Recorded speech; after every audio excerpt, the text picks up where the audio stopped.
नमस्कार। प्रस्तुत हुआ एगो राम जी के भजन।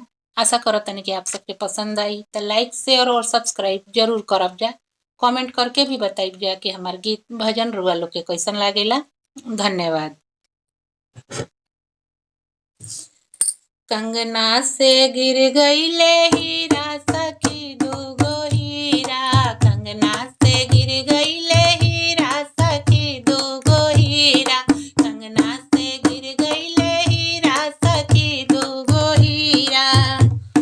बनवा में जाए दूगो वीरा अवध के हीरा, बनवा में जाए दूगो वीरा अवध के हीरा।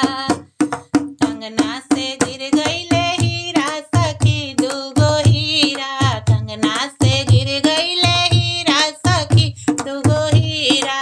बनवा में जाए दूगो, बनवा में जाए दूगो वीरा सखी दूगो वीरा, बनवा में जाए दूगो वीरा अवध के हीरा।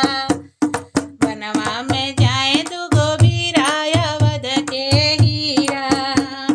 घेरे अइली सुन के हो काली बदरिया, घेरे अइली सुन के हो काली बदरिया, काली बदरिया हो काली बदरिया। मनवा में उठेला पीरा अवध के हीरा, मनवा में उठेला पीरा अवध के हीरा।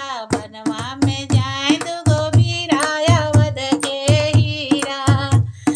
कंगना से गिर गईले हीरा सखी दूगो हीरा, कंगना से गिर गईले हीरा सखी दूगो हीरा। बनवा में जाए दूगो वीरा अवध के हीरा, बनवा में जाए दूगो वीरा अवध के हीरा। कवन बिरिछ तारा होई है हो खाड़ा, कवन बिरिछ तारा होई है हो खाड़ा, कवन बिरिछ तारा होई है हो खाड़ा, होई है हो खाड़ा। सोची सोची कापे शरीर अवध के हीरा, सोची सोची कापे शरीर अवध के हीरा। बनवा में जाए दूगो वीरा अवध के हीरा। कंगना से गिर गईले हीरा सखी दूगो हीरा, कंगना से गिर गईले हीरा सखी दूगो हीरा।